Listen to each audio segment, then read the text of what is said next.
Hi, Tiana here from Mind Body Movement Center. I want to do a movement that works in to work out. So we're working our internal physiology, our mental awareness to get our workout in.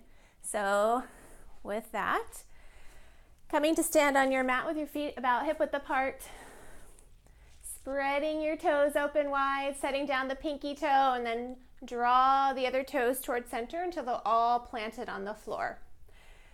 Taking your weight carefully over to one side. You can use the wall or chair if you need to. Lifting that leg up and then placing it back down. So just noticing how we have awareness of where our foot lands without even being able to see it.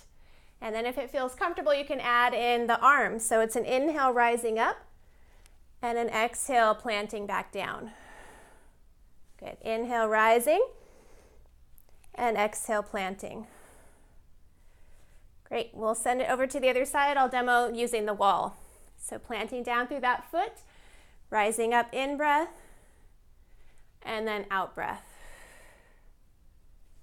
In breath, and out breath. Great. And that's it. Your work in for your workout. See you next time.